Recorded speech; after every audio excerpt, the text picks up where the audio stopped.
Halo teman-teman, selamat datang kembali di channel aku. Kalian pernah nggak sih mikir, ngapain sih baca kitab suci? Emangnya bisa bikin aku lebih dewasa? Nah, di video kali ini kita mau bahas topik yang super menarik. Bagaimana kitab suci benar-benar bisa membentuk kita jadi pribadi yang lebih dewasa, bukan cuma dipikir tapi juga di perkataan, perbuatan kita sehari-hari. Jadi, stay tune sampai akhir ya, karena kita bakal kupas tuntas dengan pendekatan yang fresh dan praktis.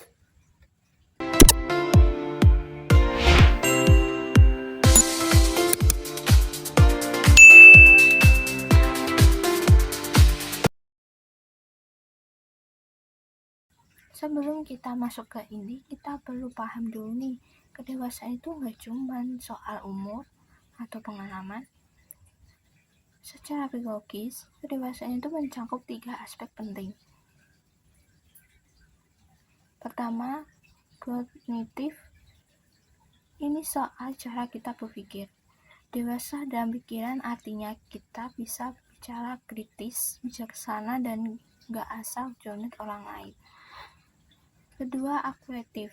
Ini soal emosi dan perkataan kita. Dewasa dalam aspek ini berarti kita bisa mengelola perasaan, ngomong dengan bijak, dan berempati sama orang lain. Ketiga, psikomotorik. Ini soal tindakan nyata. Dewasa dalam perbuatan artinya ada konsistensi antara apa yang kita percaya dengan apa yang kita lakukan. Pertama, mari kita lihat bagaimana kitab suci membentuk pikiran yang dewasa. Kitab Roma, bab 12 ayat 2. Jangan menyesuaikan diri dengan dunia ini, tapi berubahlah oleh pembaruan budimu. Ini powerful banget. Kitab suci itu bukan cuma buku cerita, tapi guru yang mengajak kita berpikir dengan cara yang berbeda. Coba deh kita bandingkan. Pikiran yang belum dewasa. Nyebelin. Gue gak mau ngomong sama dia lagi. Dan pikiran yang dibentuk kitab suci. Si A menyakitiku, tapi mungkin dia juga lagi punya masalah. Bagaimana aku bisa merespon dengan kasih seperti Kristus?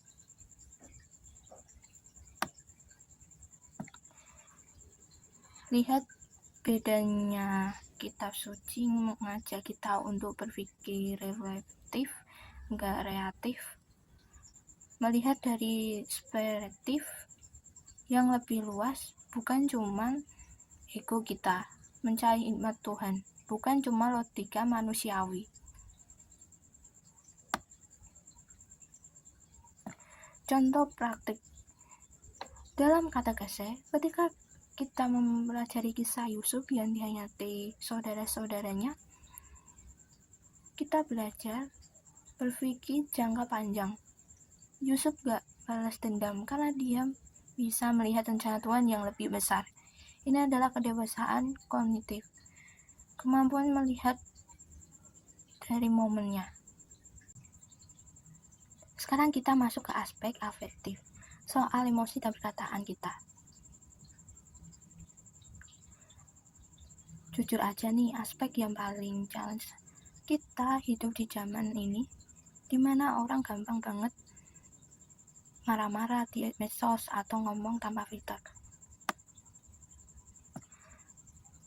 Kitab Asal bab 15 ayat 1. Jawaban yang lemah lembut merendahkan kemarahan, tetapi perkataan yang pedas membangkitkan amarah. Kita Yakobus bab 1 ayat 19. Hendaklah setiap orang cepat untuk mendengar, tetapi lambat untuk berkata-kata dan lambat untuk marah. Kitab suci secara spirit mengajak kita mengolah emosi dan perkataan. Ini bukan soal tahan emosi sampai meledak, tapi soal transformasi dari dalam. Contoh praktisnya, bayangkan kamu lagi diskusi kelompok kata kese, terus ada yang ngomong sesuatu yang bikin kamu sebel.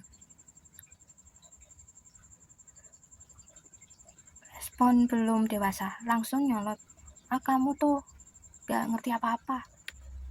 Respon yang dibentuk kitab suci, menarik efektif kamu. Boleh dijelaskan lebih lanjut, karena saya melihatnya dari sudut yang berbeda. Lihat, ini bukan cuma soal omong yang sopan. Ini soal empati, mencoba memahami orang lain, self-control, mengendalikan respon emosional, wisdom and respect, memilih kata yang membangun bukan merusak. Dan semua ini kita latih lewat meditasi kitab suci. Semakin kita merenungkan firman Tuhan, semakin hati kita dibentuk untuk merespon dengan kasih, bukan dengan ego.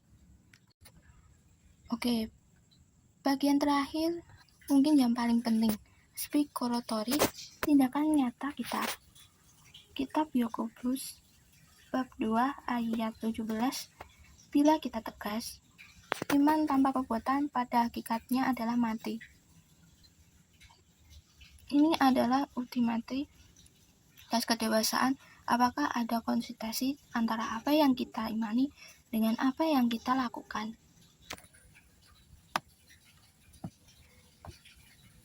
Ketidakdewasaan.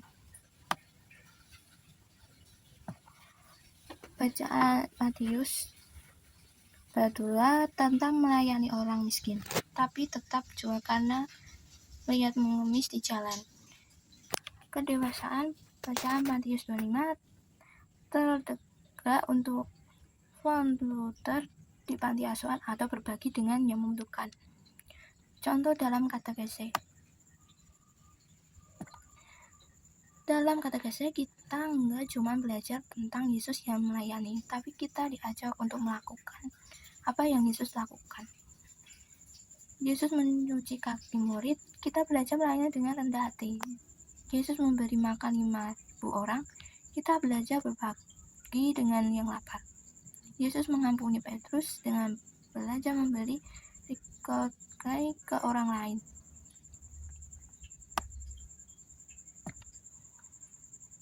Kedewasaan spiritual itu artinya praktis. Ketika firman Tuhan menggerakkan kaki kita untuk bertindak, menggerakkan tangan kita untuk membantu, menggerakkan seluruh hidup kita untuk menjadi saksi nyata. Nah, sekarang yang paling keren. Ketiga aspek ini nggak berdiri sendiri, mereka saling terikat. Pikiran yang dewasa membentuk emosi yang matang. Emosi yang matang menghasilkan perkataan yang bijak. Perkataan yang bijak mendorong tindakan yang konsisten. Dan tindakan yang konsisten memperkuat pikiran yang dewasa. Kitab adalah katalis yang mengirikaskan semuanya. Lebih katekese yang mendalam. Kita nggak cuma tahu, tapi kita merasakan. Dan akhirnya kita melakukan. Contoh konkretnya, pelajaran tentang orang Samaria yang baik hati.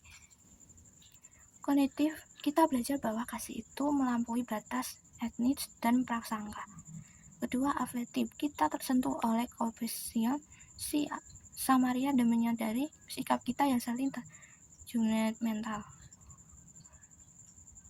Psikologi, kita terdorong untuk membantu siapa saja yang membutuhkan tanpa pandang bulu. Inilah transformasi total yang ditawarkan kitab suci.